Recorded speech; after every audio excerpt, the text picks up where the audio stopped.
أعوذ بالله من الشيطان الرجيم بسم الله الرحمن الرحيم. Situation de la patience face à la passion. 1. Le cas où la patience prédomine sur la patience devient alors une conduite régulière et une habitude chez l'homme. Aucune pusillanimité ne vient inquiéter son âme et aucune passion ne vient l'embrouiller. Ce rang n'est atteint que par les véridiques et les rapprochés, à savoir ceux qui disent « Notre Seigneur est Allah » et qui ensuite se tiennent sur le chemin de rectitude. Coran, Al-Arkaf, Sourate 46, verset 13. 2. Le cas où c'est la passion qui prévaut sur la patience. La patience n'a pas de place dans le cœur de l'homme, il est devenu prisonnier des passions et des caprices. C'est malheureusement le cas de la majorité des gens de notre époque. 3. Le cas où la guerre entre elles est vicissitude, tantôt tu vois l'homme patient, tantôt pusillanime. 12. Suivre la passion. Aboul Hassan al-Mawardi a dit « Quant à la passion, elle intercepte le bien et s'oppose à la raison car elle engendre les plus ignobles des vertus et les plus mauvaises actions. Elle déchire le voile de la pudeur et rend la voie du mal accessible. » Fin de citation. Adab ad-Dunya wad-Din 13 et 16. Il a dit également « Et puisque la passion a tendance à prédominer et mener à la perdition, la raison a été conçue pour la surveiller, ainsi elle observe les inattentions qu'elle provoque, repousse ses incursions et déjoue ses machinations, car le pouvoir de la passion est fort et ses ruses sont subtiles. » Fin de citation. Adab ad-Dunya wad-Din 13, 16. Un des savants a dit « Allah a créé les anges avec la raison et sans la passion, les bêtes avec la passion et sans la raison, et les fils d'Adam avec les deux. Par conséquent, celui qui fait prédominer sa raison sur sa passion est mieux que les anges. Et celui qui fait prédominer sa passion sur sa raison est pire que les bêtes. Adab ad-Dunya wad-Din at 13, 16. Le proverbe arabe dit « La raison est un bon conseiller et la passion est une mauvaise conseillère. » Abu de Darda, radiallahu anhu, a dit quand l'homme est au matin, sa passion, son acte et son savoir religieux se réunissent. Si son acte suit sa passion, sa journée est mauvaise. Si en revanche son acte suit son savoir, sa journée est bonne. L'ouvrage d'exégèse d'Al-Qurtubi 6, 168. Le sensé est celui qui rend sa raison juge sur sa passion. Plus sensé que lui, il y a celui qui fait que la religion soit juge sur sa raison et sa passion. Ainsi, il chemine sur la voie de la charia et de celle-ci, il s'éclaire. Dieu a montré que suivre la passion signifie suivre la voie de l'égarement et du malheur. Il a dit, exalté, ne suis pas la passion, de sorte qu'elle égare du chemin d'Allah. Coran, Sad, Sourate 38, verset 26. Il a été rapporté qu'Iblis a dit « Je les ai accablés de péché, mais ils m'ont accablé de leur imploration du pardon. J'ai alors changé de tactique et je les ai accablés de passion. Ainsi, ils ont l'impression qu'ils sont bien guidés et n'implorent pas le pardon d'Allah. » D'après Abu Barza radiallahu anhu, le prophète sallallahu alayhi wa sallam a dit « Ce que je crains le plus pour vous, c'est que vous soyez emballés par les plaisirs du ventre et du sexe et égarés par les passions. » Hadith authentique, Al-Mundiri a dit « Hadith rapporté par Ahmad, Al-Bazzar, At-Tabarani dans ses 3 dictionnaires Mujam, qualifiés d'authentiques par Al-Albani dans At-Targhib et At-Tarhib 1.52. » Ibn Abbas radiallahu anhu a dit Allah glorifié n'a jamais évoqué la passion sans la blâmer, il a dit « Et si nous avions voulu, nous l'aurions élevé par ces mêmes enseignements, mais il s'inclina vers la terre et suivit sa propre passion. Il est semblable à un chien. » Coran, Al-Araf, Sourate 7, verset 176. Et n'obéis pas à celui dont nous avons rendu le cœur inattentif à notre rappel, qui poursuit sa passion et dont le comportement est outrancier. Coran, Al-Kaf, Sourate 18, verset 28. Ceux qui ont été injustes ont plutôt suivi leur passion à contre-connaissance. Qui donc peut guider celui qu'Allah égare? Coran, Ar-Rum Sourate 30, verset 29. Ne suis pas la passion de sorte qu'elle t'égare du chemin d'Allah. Coran, Sad, Sourate 38, verset 26. L'ouvrage d'exégèse d'Al-Qurtubi 16, 167. Ibn Mas'ud radiallahu anhu a dit « Vous vivez une époque où la vérité guide la passion, mais viendra certainement une époque où la passion guidera la vérité. » L'ouvrage d'exégèse d'Al-Qurtubi 19, 280. Ibn Samak a dit « Jette ta passion et mène à bien ta raison. Observe celui dont la fin est susceptible d'être mauvaise et sois résolu pour l'éviter. Car l'âme trouve son remède dans l'abandon des passions. Supporte le remède de la même façon que tu redoutes le mal. » Le statut de la passion par rapport à la raison 1. Il y a le cas où le pouvoir de la passion grandit jusqu'à accabler l'homme. Sa raison se trouve dans l'incapacité de la repousser tout en étant consciente de son mauvais côté. Ce cas est très répandu chez les mineurs et les jeunes car leurs désirs sont ardents et leurs attractions pour les passions les assaillent de tous les côtés et sont très nombreuses. Celui qui est dans cet état est prisonnier de la passion. Il ne pense qu'à elle, ne se fait des ennemis qu'à cause d'elle, ne lie des amitiés que pour elle, ne déploie son énergie que pour jouir d'elle. La passion peut aller jusqu'à l'humilier et l'asservir. Ne vois-tu pas celui qui a fait de sa passion sa divinité? Est-ce à toi d'être son garant? Coran, Al-Furqan Surat 25, verset 43. Si la passion s'empare de l'homme, elle le mènera à l'humiliation et à la perdition. Sal ibn Abdallah at-Tusturi a dit « Ta passion est ton mal, c'est en la contredisant que tu auras le salut. » Fin de citation. L'ouvrage d'exégèse d'Al-Qurtubi, 1668. Ali ibn Abi Talib radiyallahu anhu a dit « Gare à vous si vous laissez les passions s'emparer de votre âme. Ses conséquences à court terme sont graves et ses conséquences à long terme sont encore pires. Si tu ne la vois pas se soumettre par la réprimande et la menace, inspire en elle le désir et l'espoir, en la grande récompense divine si elle se soumet, car si l'espoir et la crainte se réunissent dans l'âme, elle devient docile et se laisse guider. » Adab ad-Dunya, Wad Din 15-16. Quand la passion prédomine sur la raison, elle l'enivre de sorte que la personne ne fait plus la différence entre le vrai et le faux. Peut-être que la prédominance de la passion sur la raison va jusqu'à bouleverser les normes à ses yeux. Ainsi, il prend le vrai pour du faux et le faux pour du vrai. Que notre refuge soit en Allah contre l'abandon. 2. Il y a le cas où la guerre entre la passion et la raison devient de la vicissitude. Tantôt la personne est emportée par la passion, tantôt elle revient à la raison. Cette personne est tenue de se faire beaucoup d'amis vertueux afin qu'ils lui rappellent le droit chemin si elle oublie, l'avertissent si elle se distrait, lui enseignent le savoir si elle fait preuve d'ignorance, la stimule si elle languit, la fortifie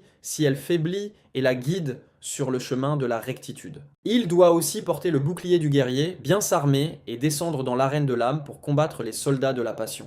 Al-Hassan al-Basri a dit « Le meilleur effort est celui mené sur soi-même. L'élu, le prophète sallallahu alayhi wa sallam a dit « Celui qui fait vraiment effort dans la voie d'Allah, al-Mujahid, est celui qui fait effort sur soi-même dans l'obéissance d'Allah. Le vrai émigrant est celui qui quitte les péchés et les fautes. » Hadith authentique, rapporté par Ahmad dans Al-Musnad 6-21, avec une bonne chaîne de transmission, qualifié d'authentique par Al-Albani dans As-Sahiha, numéro 549. Il a été dit à un des sages « Qui, d'entre les gens, est le plus audacieux et quand il mène un combat, il l'emporte. Il dit « Celui qui fait l'effort sur ses passions par soumission à Allah et qui, pendant cet effort, évite que les idées de la passion ne viennent frôler son cœur. » L'un des sages a dit « Le meilleur des gens est celui qui a fait sortir les caprices de son cœur et a désobéi à sa passion dans l'obéissance de son Seigneur. Il doit de surcroît mener le combat avec acharnement car le butin est précieux. N'est-ce pas que la marchandise proposée par Allah est chère? N'est-ce pas que la marchandise proposée par Allah est le paradis ?» Hadith authentique, rapporté par Abu Naïm dans Al-Hilya 8377, Al-Bayhaqi 7358, numéro 10577, Al-Hakim dans Al-Mustadrak 4308, qui a qualifié sa chaîne d'authentique, confirmation faite par Adr Dahabi, qualifié de Hassan par Al-Albani dans As-Sahiha, numéro 954, et dans Sahih Al-Jami, numéro 6222. L'homme doit donc faire preuve d'endurance, même si le combat est long, car l'endurant dans cette voie est digne de remporter la victoire. Il doit en cela implorer de l'aide d'Allah contre son âme et ses passions, car il n'y a de mouvement et de puissance que par Allah. Il doit faire les invocations qu'a faites l'imam des Mujahideen, le prophète sallallahu alayhi wa sallam. Nous nous réfugions en Allah contre le mal de nos âmes et de nos mauvaises actions. Hadith authentique, rapporté par Abu Daoud, 2118, At-Tirmidhi, numéro 1105, An-Nasa'i, 3-105, Ibn Majah, 1892. Ô Allah, donne à mon âme sa piété. Purifie-la car c'est toi le meilleur qui puisse la purifier, tu es son protecteur et maître. Hadith authentique, rapporté par Muslim numéro 2722, At-Tirmidhi numéro 3567, An-Nasa'i 8-260, Ahmad dans Al-Musnad 4-371. 3. Il y a le cas où la raison prédomine sur la passion, l'opprime, freine ses ardeurs et l'oriente selon les prescriptions de l'islam. Ce cas représente ceux qui se tiennent sur le chemin de rectitude et qui se sont conformés à l'injonction du prophète sallallahu alayhi wa sallam suivante, dit « Je crois en Allah, puis tiens-toi sur le chemin de rectitude ». Hadith authentique, rapporté par Muslim, numéro 38. Ce sont ceux-là qui sont visés par la parole du Très-Haut. Quiconque a craint de comparaître devant son Seigneur avec les péchés, a interdit l'âme aux passions, le paradis sera alors son asile. Coran, An-Naziat, Surat 79, versets 40-41. Saïd Koutuba a dit « Celui qui craint de comparaître devant son Seigneur n'ose pas commettre un péché. Même s'il le commet à cause de sa faiblesse comme tout être humain, sa crainte de cette comparution le pousse à regretter son geste, à demander pardon et à se repentir, ce qui fait qu'il reste toujours dans le cercle de l'obéissance. » Interdire les passions à l'âme est le point central du cercle de l'obéissance. La passion est le puissant propulseur de toute transgression ou péché, elle est l'origine des calamités et la source du mal. nombreux sont ceux qui sont faibles du côté de la passion. L'ignorance, quant à elle, est facilement remédiable, mais la passion qui tente la personne, en connaissance de cause, c'est une maladie de l'âme qui a besoin d'un long et dur effort pour guérir. La crainte d'Allah est la barrière solide capable de résister aux poussées violentes de la passion. Il est rare de trouver une autre sorte de barrière capable de tenir face à de telles poussées. C'est pour cela que le style coranique a réuni les deux dans un seul verset, car celui qui parle ici, c'est le créateur de cette âme, le connaisseur de son mal et de son remède. Il est le seul à connaître ses sentiers et ses détours. Il sait où se cachent ses passions et ses maux et comment les chasser de leur cachette. Allah n'a pas imposé à l'homme d'éradiquer la passion de son âme. Il sait que ceci est en dehors de ses capacités, mais il l'a chargé de la réprimander, de freiner ses ardeurs, la tenir en bride, et de céder en cela de la crainte de la séance de son Seigneur le Grand et le Vénéré. Il lui a été décrété pour cet effort jihad pénible le paradis comme récompense et asile, le paradis sera alors son asile. Cela parce qu'Allah connaît l'immensité de cet effort jihad, son importance dans l'épuration de l'âme, sa réhabilitation et sa montée à la station la plus élevée de la servitude. Par conséquent, l'homme n'est vraiment homme que par cette réprimande, cet effort et cette élévation, et non pas en laissant son âme livrée à ses passions et soumise à ses tentations jusqu'à ses plus bas degrés, sous prétexte que cela fait partie de sa nature. Car celui qui a prédisposé son âme à l'effervescence de ses passions est celui-là même qui l'a prédisposé à être tenu par la bride, qui a interdit les passions à l'âme, qui l'a éloigné de leur champ magnétique, et celui-là même qui lui a assigné le paradis comme demeure si elle prédomine sur ses passions, s'élève et gravit les stations de la servitude. Fin citation. Az-Zilal 63819. 13. La mauvaise conjecture. Certes, la mauvaise conjecture est l'un des pièges que tend Satan pour prendre les cœurs des serviteurs, car elle est l'un des facteurs qui causent la dislocation des communautés Jama'a, la corruption des rapports et la rupture des liens d'amitié. Au sein de cette atmosphère sombre, Satan profite de l'occasion pour faire son travail et exécuter son plan. Ainsi, il intercepte les musulmans l'un après l'autre, car ils se sont divisés au lieu de se réunir et se sont disloqués au lieu de se fortifier du lien d'Allah. Or le loup mange la brebis qui s'égare du troupeau. D'après Umar ibn al-Khattab radiyallahu anhu, l'envoyé d'Allah sallallahu alayhi wa sallam a dit « Celui d'entre vous qui désire le paradis, qu'il s'accroche au groupe de musulmans, al-jama'a, car Satan accompagne le musulman solitaire, mais quand ils sont deux, il s'éloigne. » Hadith authentique, rapporté par At-Tirmidhi, numéro 2165, Ahmad dans Al-Musnad 1.18, Al-Hakim dans Al-Mustadrak 4.308, qu'il a qualifié d'authentique, confirmation faite par Adar Dahabi et Al-Albani, Ahmad Shakir a authentifié sa chaîne de rapporteurs dans son commentaire sur Al-Musnad. Pour cela, Satan fait des efforts pour séparer les amis, mais le prophète sallallahu alayhi wa sallam nous a mis en garde contre cette vilaine lacune par laquelle s'introduit le damné. Il a dit « Méfiez-vous de la conjecture, car c'est ce qui est le plus mensonger. Ne vous espionnez pas, ne vous enviez pas les uns les autres, ne vous détestez pas, ne vous tournez pas le dos les uns aux autres et soyez des adorateurs d'Allah qui sont des frères. » Hadith rapporté par Al-Bukhari, numéro 5143, Muslim, numéro 2563. Al-Hafiz a dit qu'Al-Qurtubi a dit « La conjecture zan ici veut dire le soupçon sans motif, à l'instar de quelqu'un qui accuse un homme d'avoir commis la turpitude, la fornication, alors que ce dernier ne montre aucun signe apparent qui le prouve. C'est pour cela que le prophète sallallahu alayhi wa sallam, juste après avoir mis en garde contre la conjecture, a dit « Ne vous espionnez pas, car celui dont l'idée du soupçon a frôlé l'esprit va vouloir s'assurer, ce qui fait qu'il va espionner, enquêter et tendre l'oreille, attitude qu'Allah a interdite. » Le hadith ci-dessus confirme la parole du Très-Haut. « Vous qui croyez, évitez l'excès de conjecture. Une part de la conjecture est péché. Ne vous espionnez pas. Ne profitez pas de l'absence l'un de l'autre pour médire. » Coran, Al-Hujura Surat 49, verset 12. Du style donc du verset, on déduit qu'il faut protéger l'honneur du musulman de façon scrupuleuse en raison du fait que l'interdiction de se lancer dans des conjectures a précédé les autres injonctions. En effet, si celui qui a émis le soupçon dit « je vais vérifier pour m'assurer », il lui sera dit « ne vous espionnez pas » s'il dit « je me suis assuré sans espionner », il lui sera dit « ne profitez pas de l'absence l'un de l'autre pour médire ». Fin de citation. Fath al-Bari, 10.481. Al-Qurtubi, l'exégète, qu'Allah lui soit miséricordieux, a dit « Dans la charia, la conjecture zan est de deux sortes, louable et blâmable. La conjecture louable est celle dans laquelle la foi de celui qui soupçonne et celle de celui qui est soupçonné reste saine. La conjecture blâmable, c'est le contraire. On peut invoquer comme preuve une part de la conjecture est péché. Coran, Al-Hujurat, Surat 49, verset 12. Quand vous avez entendu cette calomnie, les croyants et les croyantes auraient dû avoir une meilleure opinion les uns des autres. Coran, An-Nur Surat 24 verset 12. Il a dit aussi, ce qui fait distinguer les conjectures qu'il faut éviter des autres, c'est que toute conjecture qui n'est pas fondée sur une preuve évidente et un motif clair est interdite et il faut l'éviter. Ainsi, celui qui est connu pour sa pudeur et sa participation aux prières collectives et qui inspire la confiance, le soupçonner de corruption et de trahison est interdit. Contrairement à celui dont tout le monde sait qu'il commet des choses illicites et qui, en plus, les fait publiquement. Le prophète sallallahu alayhi wa sallam a dit « Allah interdit de faire couler le sang du musulman, de s'en prendre à son honneur et de conjecturer sur lui négativement. » Rapporté par Ibn Majah, sa chaîne de rapporteurs est faible. L'ouvrage d'exégèse d'Al-Qurtubi 16-332.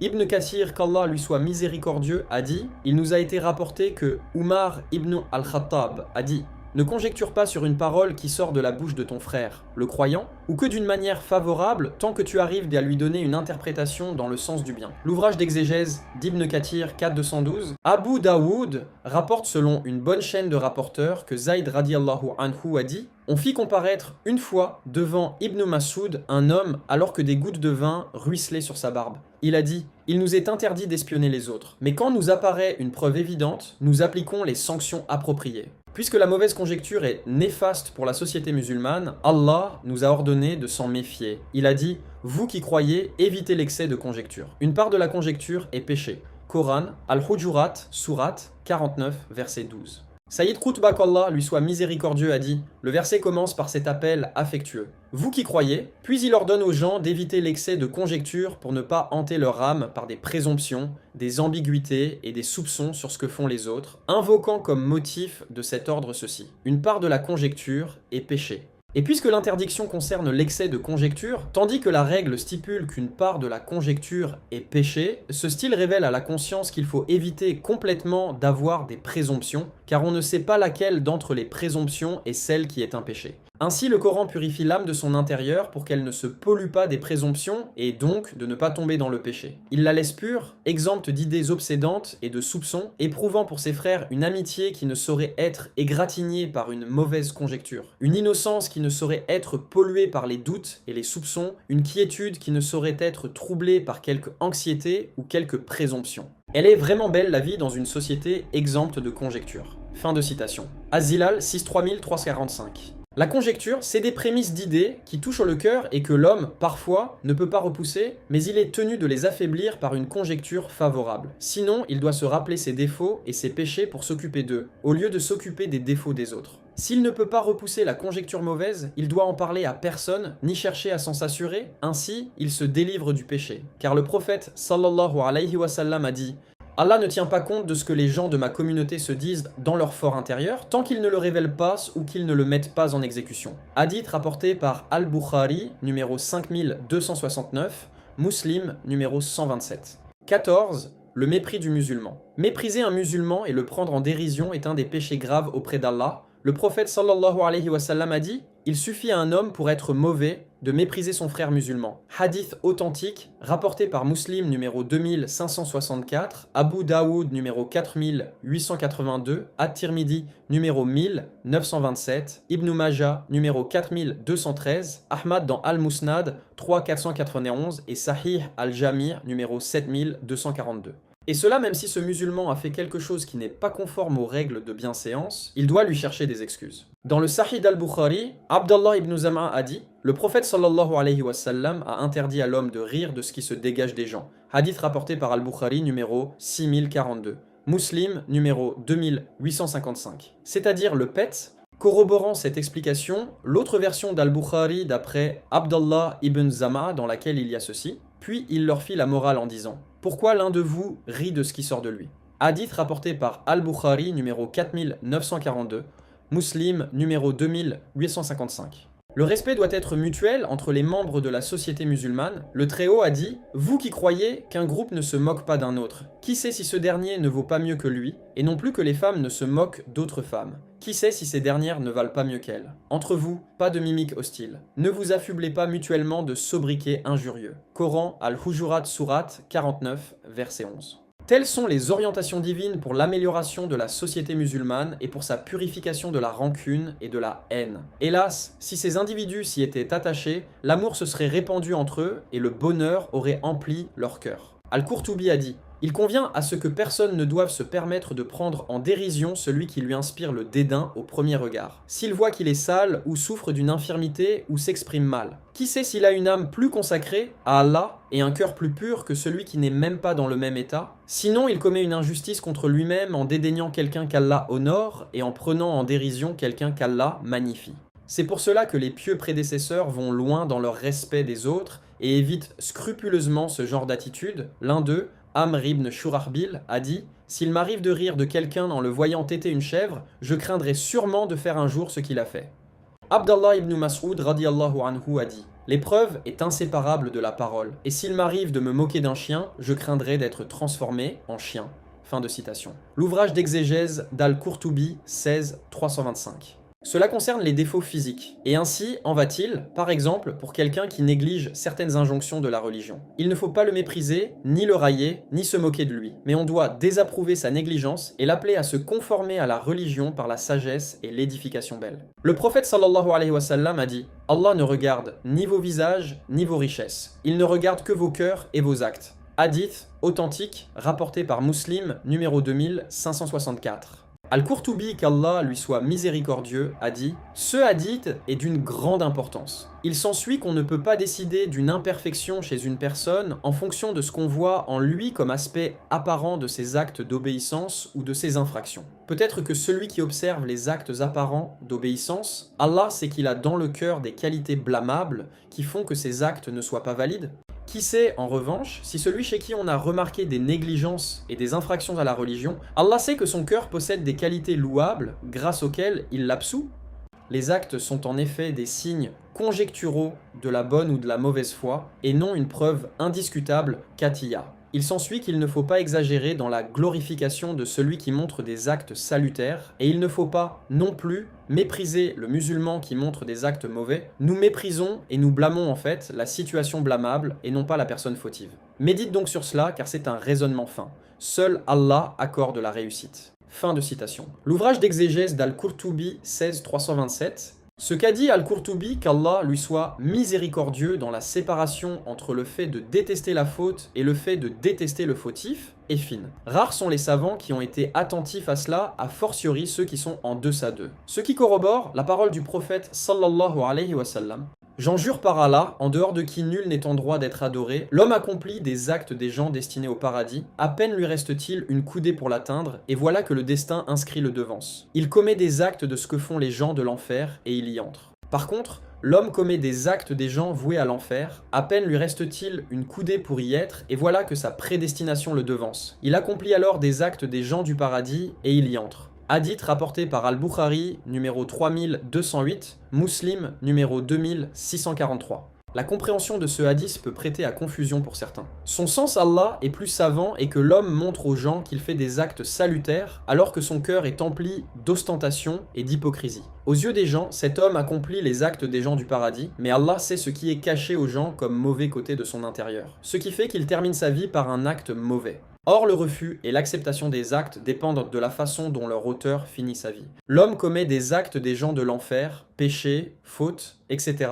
Puis se repent d'un repentir sincère, il commence dans sa relation avec Allah une nouvelle vie pleine d'obéissance et de soumission. Allah accepte son repentir grâce à son acte qui vient d'une intention sincère et d'un cœur saint, et qu'il clôture sa vie avec un acte salutaire. Pour appuyer cela, il y a le hadith rapporté par Sahl ibn Sa'd as-Sa'idi radiyallahu anhu, selon lequel le prophète sallallahu alayhi wa sallam a dit « Certes, l'homme accomplit les œuvres de ce que font les gens destinés au paradis, selon ce qui apparaît aux gens, alors qu'il fait partie des gens de l'enfer. Par contre, l'homme commet les actes de ce que font les gens voués à l'enfer, selon ce qui apparaît aux gens, alors qu'il fait partie des gens du paradis. » Hadith, rapporté par Al-Bukhari numéro 2898, Muslim numéro 112. Le hadith suivant éclaircit ce que nous avons soutenu ci-dessus. Muslim et An-Nasa'i rapportent qu'Abu Hurayra radiyallahu anhu a dit « J'ai entendu l'envoyé d'Allah sallallahu alayhi wa sallam dire « Le jour de la résurrection, le premier homme à comparaître sera l'un des trois. un homme mort en martyr. On le fera venir, Allah lui rappellera ses bienfaits à son égard et il les reconnaîtra. Il lui dira « Qu'as-tu fait de ces bienfaits ?» Il répondra « J'ai défendu ta cause jusqu'à tomber en martyr. » Il dira « Tu mens, mais tu as combattu pour qu'on dise « C'est un homme audacieux » et on l'a dit. Il ordonnera alors qu'on le traîne sur son visage et qu'on le jette dans le feu de l'enfer. Un homme qui a appris la science religieuse, l'a enseignée aux autres et a lu le Coran. On le fera venir. Allah lui rappellera ses bienfaits à son égard et il les reconnaîtra. Il lui dira « Qu'as-tu fait de ces bienfaits ?» Il répondra « J'ai appris la science religieuse, je l'ai enseignée et j'ai lu le Coran, tout cela par amour de toi. » Il dira « Tu mens, mais tu as appris la science pour qu'on dise « C'est quelqu'un qui excelle dans la récitation du Coran » et on l'a dit. Il ordonnera alors de le traîner sur son visage et de le jeter dans le feu de l'enfer. Un homme à qui Allah a fait largesse de toutes sortes de fortunes. On le fera venir. Allah lui rappellera ses bienfaits à son égard et il les reconnaîtra. Il lui dira « Qu'as-tu fait de ces bienfaits ?» Il répondra « Je n'ai pas laissé un seul domaine où tu aimes qu'on dépense sans y mettre mon argent par amour de toi. » Il dira « Tu mens. Mais tu as fait cela pour qu'on dise « C'est un homme généreux » et on l'a dit. Il ordonnera alors qu'on le traîne sur son visage et qu'on le jette dans le feu de l'enfer. Hadith authentique, rapporté par Muslim, numéro 1905. Ce que l'on vise par là, c'est que l'homme ne doit pas se laisser duper par son obéissance, ce qui le pousse à mépriser les pécheurs, car il ne sait pas comment sera sa fin. Or, les actes ne valent que par leur conclusion.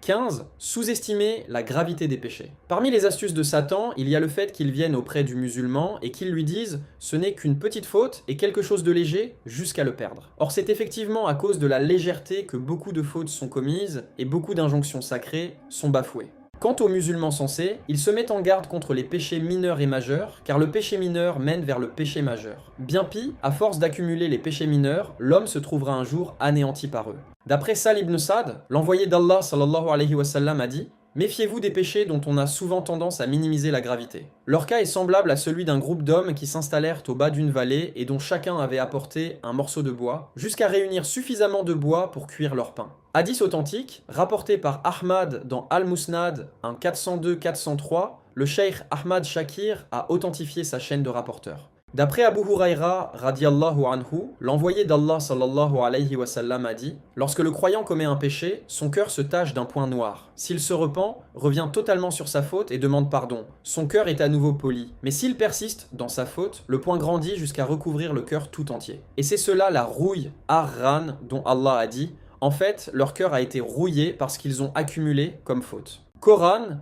Al-Mutafifoun, Surat 83, verset 14. Hadith authentique, rapporté par At-Tirmidhi numéro 3334, Ibn Majah 4244, Ahmad dans Al-Musnad 2287, Al-Hakim dans Al-Mustadrak 2217, qu'il a qualifié d'authentique. Confirmation faite par Ad-Dahabi.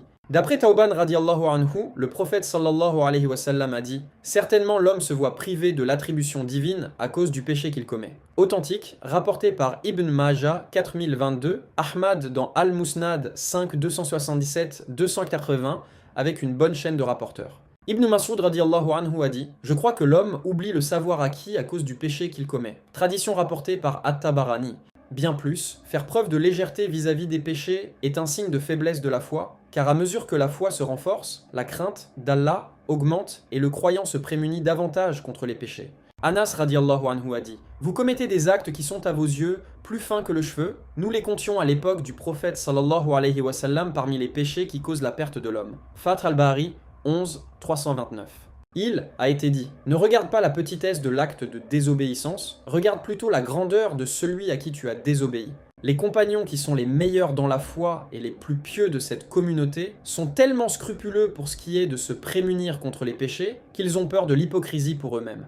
Al-Bukhari rapporte, Ibn Mulaika a dit « J'ai rencontré 30 des compagnons du prophète sallallahu alayhi wa sallam. Ils ont tous peur de l'hypocrisie pour eux-mêmes. Il incombe donc aux serviteurs qui cherchent le salut de ne pas prendre à la légère les petites fautes. Le prophète sallallahu alayhi wa sallam a dit à Aïcha radiallahu anha « Méfie-toi des fautes dont on sous-estime la gravité, car elles auront auprès d'Allah quelqu'un qui les réclame. » Hadith authentique, rapporté par Ibn Majah 4243, Ad-Darimi de 303, Ahmad dans Al-Musnad 660, qualifié d'authentique par Al-Albani dans As-Sahiha 513, Asad ibn Moussa rapporte qu'Abu Ayyub al-Ansari, radiyallahu anhu, a dit « Certes, l'homme accomplit une bonne action. Il lui fait confiance et oublie les fautes dont il a sous-estimé la gravité. Quand il comparaît devant Allah, il trouve qu'elles l'ont encerclé. Par contre, l'homme commet un péché et ne cesse de s'en émouvoir jusqu'à rencontrer Allah qui le sécurise. » 16. Se croire à l'abri du stratagème d'Allah. Certaines personnes vivent continuellement dans les péchés. Quand on leur donne conseil, ils répondent « Allah est pardonneur et miséricordieux ».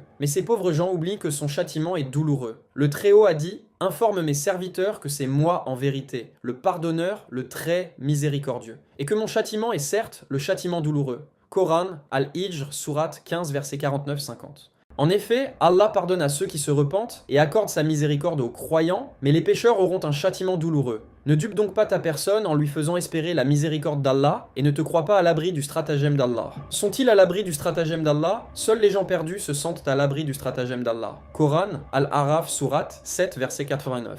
Se sentir en sécurité quant au stratagème d'Allah engendre l'indifférence qui, à son tour, engendre la légèreté, tahawun. Et qui te dira ce qu'est la légèreté? Elle est l'échelle de Satan et l'une des causes de la perdition. Celui qui prend à la légère une des injonctions d'Allah, Satan l'entraîne vers ce qui est plus grave, ainsi de suite, jusqu'à le jeter dans les filets des péchés. L'âme a toujours besoin de la crainte d'Allah pour la dissuader d'approcher les péchés. Plus la foi du croyant grandit, plus il a peur et s'émeut pour lui-même. Relatant ce que diront les croyants, une fois admis au paradis, Allah exalté a dit « Naguère, disent-ils, nous vivions au milieu des nôtres dans la crainte, puis Allah nous a favorisés et protégés du feu de l'enfer. » Coran, At-Tur sourate 52, versets 26-27. En cela, Al-Hassan al-Basri, qu'Allah lui soit miséricordieux, disait « Le croyant accomplit les actes d'obéissance tout en éprouvant peine, effarement et crainte, tandis que le scélérat commet les péchés tout en se sentant en pleine sécurité. » L'ouvrage d'exégèse d'Ibn Kathir 234.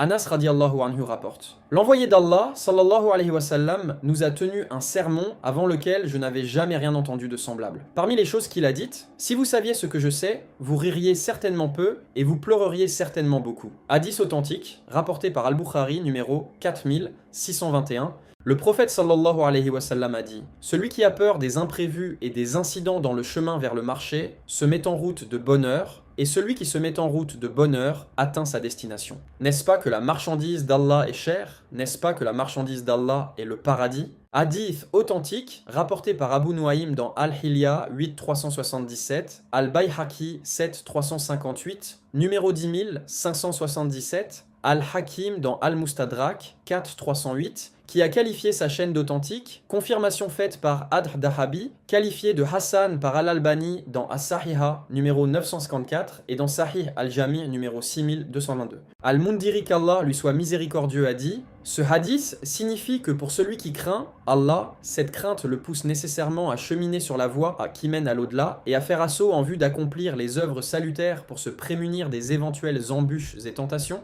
Al-Hakim rapporte que Barz ibn Hakim a dit « Zurara ibn Awfa radiallahu anhu nous dirigea dans une prière dans la mosquée Bani Qushayr. Il commença à réciter la sourate 74, Al-Mudaththir, verset 8. Quand il arriva au verset « Quand de la trompe il sera sonné, il tomba mort. » Comment alors se sentir en sécurité face au stratagème d'Allah alors que nous attend un jour qui blanchit la tête des enfants? Jour où nous comparaîtrons devant Allah, pieds nus et dévêtus, il nous interrogera sur ce qui est capital et sur ce qui est élémentaire, sur chaque mouvement et chaque pose. Par Allah, l'affaire est grave. D'après An-Naman ibn Bashir, radiyallahu anhu, qui a dit « J'ai entendu le prophète sallallahu alayhi wa sallam dire « Le jour de la résurrection, l'homme qui aura les tourments les plus légers sera quelqu'un à qui on mettra 2 braises, chacune dans le creux de la plante de ses 2 pieds et qui feront bouillir sa cervelle. » Hadith authentique, rapporté par Al-Bukhari, numéro 6561. D'après Abu Saïd al-Khudri radiyallahu anhu, l'envoyé d'Allah sallallahu alayhi wa sallam a dit « Allah dira « Ô Adam » et Adam de dire « Me voici à ton service et tout bien est dans tes mains. » Il dira « Sors de ta descendance le convoi de l'enfer, Ba'th an-Nar. » C'est quoi le convoi de l'enfer? Demanda-t-il. Allah dira « De chaque groupe de 1000 individus, tu enverras 999 en enfer. » Ce jour-là, dit le prophète sallallahu alayhi wa sallam, l'enfant verra sa tête blanchir, toute femelle enceinte avortera de ce qu'elle portait. Tu verras les gens ivres alors qu'ils ne le sont pas, mais le châtiment d'Allah est terrible. La nouvelle consterna les compagnons qui dirent « Envoyé d'Allah, qui parmi nous mérite d'être cet individu, sauvé entre 1000 ?» Ayez cette bonne nouvelle, dit-il. Pour 1000 individus des 2 communautés Gog et Magog, un seul d'entre vous entrera en enfer. Puis il ajouta: par celui qui tient mon âme dans sa main, j'espère que vous serez le tiers des gens du paradis. Abu Saïd dit: nous louâmes Allah et nous célébrâmes sa grandeur. Le prophète sallallahu alayhi wa sallam dit alors: par celui qui tient mon âme dans sa main, j'espère que vous serez la moitié des gens du paradis. Vous êtes par rapport aux autres communautés comme le poil blanc dans la peau du bœuf noir, ou la partie cornée de la patte antérieure de l'âne. Hadith rapporté par Al-Bukhari, numéro 6530, Muslim, numéro 222.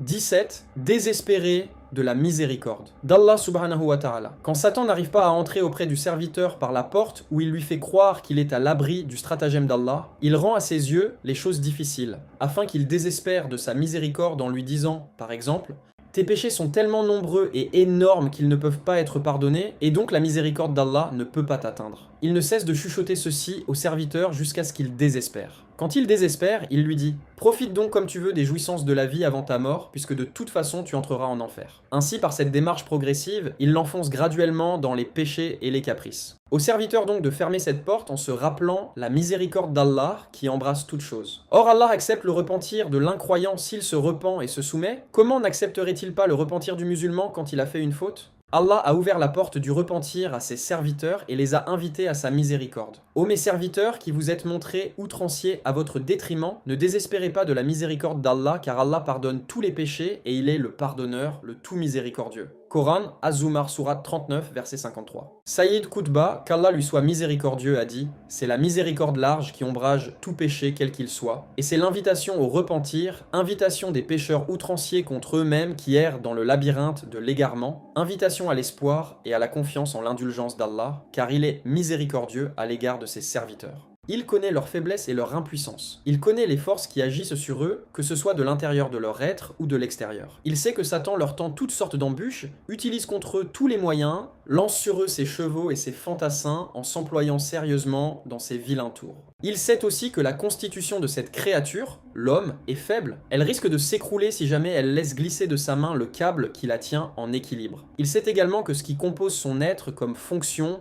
penchant, caprice, risque, peuvent le faire dévier à tout moment de la position d'équilibre, le faire pencher d'un côté ou d'un autre, et finir par le faire tomber dans le péché, lui l'être faible, incapable de garder constamment son équilibre. Allah exalté connaît très bien sa créature. Ainsi, il lui fournit de l'aide, lui élargit sa miséricorde, et il ne tient compte de son péché qu'après lui avoir donné tous les moyens pour pouvoir corriger sa faute et se maintenir sur le chemin de rectitude. Et même quand il s'enfonce dans le péché et commet excessivement des fautes, pense qu'il est exclu et que c'est fini pour lui. Il n'est désormais ni agréé ni accueilli à ce moment-là, moment de désespoir, mais il entend l'appel de la miséricorde doux et tendre. Ô mes serviteurs qui vous êtes montrés outranciers à votre détriment, ne désespérez pas de la miséricorde d'Allah, car Allah pardonne tous les péchés et il est le pardonneur, le tout miséricordieux. Az-Zilal 5, 358. Si nous apprenons la cause de la descente de ce verset, nous saurons jusqu'à quel point la miséricorde d'Allah est large. Ibn Abbas radiyallahu anhu rapporte: des païens qui avaient commis des excès dans le meurtre et la fornication se sont rendus auprès de Muhammad sallallahu alayhi wa sallam. Ils lui ont dit: tout ce que tu dis et à quoi tu invites les gens est bien, mais nous souhaiterions être informés si nos actions passées peuvent être expiées. Et Allah de faire descendre les versets suivants: ceux qui n'invoquent pas d'autre Dieu avec Allah et ne font pas périr une âme, celle-ci étant protégée par Allah d'un interdit, sauf à bon droit, se garde de la fornication. Quiconque fait cela encourra une punition. Le châtiment lui sera doublé au jour de la résurrection et il le subira éternellement, couvert d'ignominie. Exception faite de celui qui se repent, croit et accomplit une bonne œuvre, ceux-là, Allah changera leurs mauvaises actions en bonnes, et Allah est pardonneur et miséricordieux. Al-Furqan 68-70. Hadith rapporté par Al-Bukhari numéro 4810, Muslim numéro 122. D'après Abu Moussa al-Ash'ari radiyallahu anhu, l'envoyé d'Allah sallallahu alayhi wa sallam a dit: Allah tend sa main la nuit, prêt à accueillir le repentir du pécheur du jour, et tend sa main le jour, prêt à accueillir le repentir du pécheur de la nuit, et ce jusqu'à ce que le soleil se lève de l'Occident. Hadith authentique, rapporté par Muslim numéro 2759. D'après Ibn Umar radiyallahu anhu, l'envoyé d'Allah sallallahu alayhi wa sallam a dit: Allah puissant et majestueux accepte le repentir du serviteur tant qu'il n'est pas à l'agonie de la mort. Hadith assez bon Hassan, rapporté par At-Tirmidhi numéro 3537, Ibn Majah 4253, qualifié de Hassan par Al-Albani dans le Sahih d'Ibn Majah numéro 3489. D'après Abu Huraira radiyallahu anhu, l'envoyé d'Allah sallallahu alayhi wa sallam a dit: Allah sourit en voyant deux hommes entrer au paradis alors que l'un d'eux a tué l'autre. Le premier fut tué alors qu'il combattait pour la cause d'Allah, puis Allah acceptera le repentir du tueur qui aura embrassé l'islam et mourra à son tour martyr. Hadith rapporté par Al-Bukhari, numéro 2826, Muslim, numéro 1890. D'après Abu Saïd al-Khudri radiyallahu anhu, l'envoyé d'Allah sallallahu alayhi wa sallam a dit: Parmi ceux qui vivaient avant vous, il y avait un homme qui avait tué 99 personnes. Il demanda aux gens de lui indiquer le plus grand savant de la terre. On lui désigna un moine, il alla le trouver et lui dit: J'ai tué 99 personnes. Est-ce qu'il me reste quelques possibilités de me repentir ? Non, dit aussitôt le moine. Il le tua sur le coup et compléta ainsi à 100 le nombre de ses victimes. Il demanda de nouveau aux gens de lui indiquer le plus grand savant de la terre. On lui désigna un vrai savant. Il alla le trouver et lui dit: J'ai tué 100 personnes. Ai-je encore quelques possibilités de me repentir ? Bien sûr, et qui oserait s'interposer entre Allah et ton repentir? Lui répondit le savant: Va dans tel pays. Là vivent des gens qui se consacrent à l'adoration d'Allah le Très-Haut. Consacre-toi à l'adoration avec eux, et ne retourne plus dans ton pays car c'est une terre du mal. Il se mit donc en marche, et lorsqu'il fut à la moitié du chemin, il mourut. Les anges qui apportent la miséricorde et les anges chargés du châtiment se disputèrent à son sujet. Les anges de la miséricorde dirent: Il est venu plein de repentir avec un cœur qui ne désire que retourner à Allah. Il n'a fait aucun bien, protestèrent les anges du châtiment. C'est alors qu'un ange vint à eux revêtant une apparence humaine. Ils le prirent comme arbitre. Il leur dit: Mesurez la distance qui le sépare de la terre du mal et celle qui le sépare de la terre du bien. Destinez-le ensuite à celle dont il est le plus proche. Allah révéla à celle du mal de s'éloigner et à celle du bien de s'approcher. Ils mesurèrent et trouvèrent qu'il était proche de la terre vers laquelle il se dirigeait. Ainsi ce furent les anges de la miséricorde qui le prirent avec eux. Hadith rapporté par Al-Bukhari, numéro 2766, Muslim numéro 3470. Anas radiyallahu anhu rapporte avoir entendu l'envoyé d'Allah sallallahu alayhi wa sallam dire: Allah le Très-Haut a dit: Ô fils d'Adam, tant que tu m'invoques et que tu espères en moi, je t'absoudrai tout ce que tu as fait et je ne m'en soucierai pas. Ô fils d'Adam, si tes péchés ont atteint les nuages du ciel et que tu implores mon pardon, je t'absoudrai et je ne m'en soucierai pas. Ô fils d'Adam, si tu viens à moi avec la contenance de la terre comme péché et que tu comparais devant moi sans m'associer personne, je t'apporterai sa contenance comme absolution. Hadith assez bon Hassan, rapporté par At-Tirmidhi, numéro 3540, Ad-Darimi 2322, Ahmad dans Sal-Musnad 572, qualifié de Hassan par Al-Albani en raison d'autres hadiths témoins, Shawahid dans As-Sahiha 127. Il te suffit de savoir qu'Allah le Très-Haut a accepté le repentir de Wahshi, le tueur de Hamza, l'oncle du prophète, sallallahu alayhi wa sallam. Voir Lubab an-Nuqul 185. Y a-t-il donc après cela de désespoir? Non par Allah, mais il s'agit de l'une des ruses de Satan. J'implore Allah puissant et majestueux de m'accorder réussite, aide et guidance. Il est notre protecteur et secoureur. Quel excellent protecteur et quel excellent secoureur. Gloire à ta transcendance, ô Allah. Louange à toi. Je témoigne que nul n'est en droit d'être adoré que toi. J'implore ton pardon et je me repens envers toi. Ainsi se termine ce livre qui explique le mal et suit l'autre, les remparts de la foi contre les malices de Satan qui se propose de présenter le remède pour assurer aux musulmans et à son foyer une protection totale contre le mal des djinns et de Satan.